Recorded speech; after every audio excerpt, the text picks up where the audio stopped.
안녕하십니까.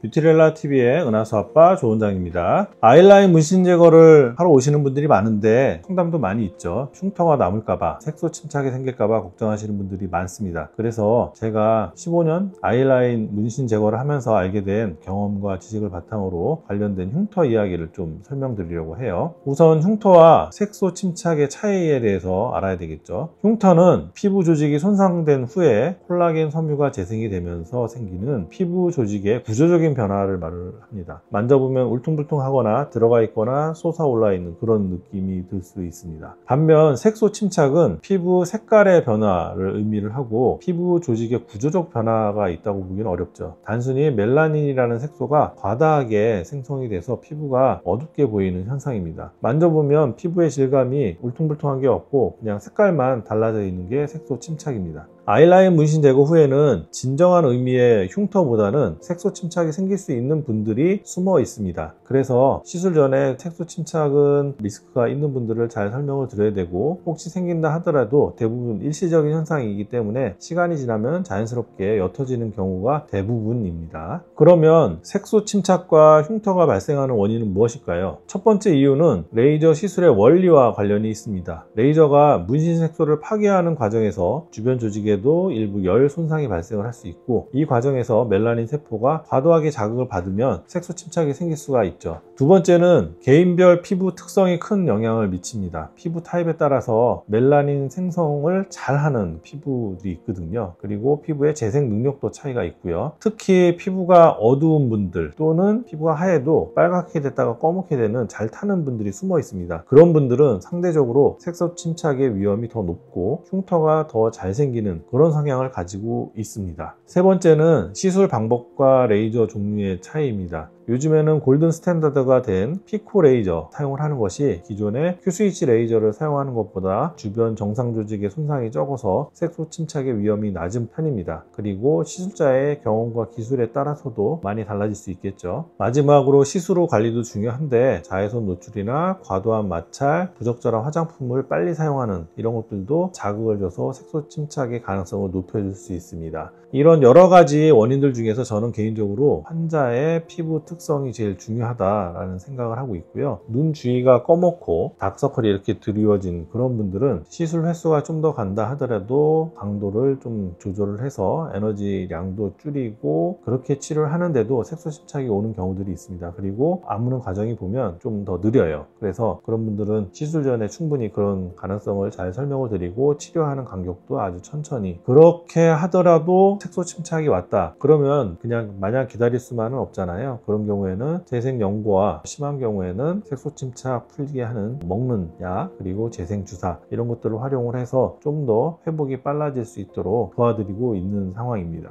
예방법에 대해서 볼게요. 아이라인 문신 제거 후 흉터나 색소 침착을 예방하기 위해서 어떻게 해야 될까? 아까 말씀드린 것처럼 첫 번째, 시술 전 충분한 상담을 통해서 피부 타입 평가가 중요합니다. 색소 침착이 잘 생기는지 켈로이드나 비후성 체질인지 미리 확인하는 게 좋고, 두 번째로 시술자가 경험이 좀 많으면 좋겠고요. 가급적 좋은 피코 레이저로 시술하는 것이 중요하다고 생각이 됩니다. 특히 비의료인의 시술은 절대 피하셔야겠고요. 비의료인들이 피코 레이저라고 하고 갖고 있는 것들을 보면 피코 레이저가 절대 아닙니다. 그래서 아이라인은 눈 주변이 민감한 피부이기 때문에 더욱 전문적인 장비로 전문적인 시술이 필요하다, 제가 항상 강조를 하고 있죠. 세 번째로, 시술 강도랑 간격을 적절히 조절을 해야 됩니다. 한 번에 너무 강한 에너지로 시술을 하게 되면 부작용 리스크가 높아지겠죠. 의사를 믿고 시술자가 충분한 회복 기간을 두고 단계적으로 진행을 할 수 있도록 너그러운 마음이 필요하다, 이렇게 생각이 들고요. 네 번째로, 환자분께서 해주셔야 될 시술 후 관리, 시술 직후 냉찜질을 최소 2-3일간 열심히 해서 붓기를 덜하게 하고 열 손상을 최소화하는 게 좋겠고요. 처방된 연고를 잘 사용하고 시술 후 최소 3-4개월 정도 동안에는 강한 자외선에 노출되지 않도록 주의하시고 외출 시에는 자외선 차단제를 잘 발라주시면 좋겠습니다. 다섯 번째로, 마찰이나 자극을 피하셔야 되는데, 다른 데 마찰이나 자극은 괜찮은데 이 시술한 부위는 최소 2주간은 해당 부위를 막 너무 세게 문지르거나 강하게 세안하지 색연하는 것을 피하고 자극적인 화장품도 사용하지 않는 것이 좋겠습니다. 이미 발생한 색소 침착은 어떻게 치료해야 되는지 제가 앞서서 말씀을 드렸으니까 그걸 참고하시면 되겠고, 저희가 그 이외에도 색소 침착이 풀릴 수 있도록 하는 방법들을 가지고 있으니까 기본적인 치료만으로도 충분히 좋아지지만 그 외에도 해결이 안 되는 경우에는 다른 치료를 이용을 해서 색소 침착이 좋아지도록 하는 방법도 있다. 이 정도까지만 코멘트 하도록 할게요. 오늘은 아이라인 문신 제거 후 색소 침착에 대해서 알아보았습니다. 흉터는 거의 잘 안 생기니까, 색소 침착은 있긴 하지만 특정 환자군에서 생긴다 하더라도 대부분 일시적이며 수개월간 지속이 될 수 있지만 적절한 치료를 통해서 좋아지는 시간을 당길 수 있다. 이렇게 생각을 하시면 좋겠습니다.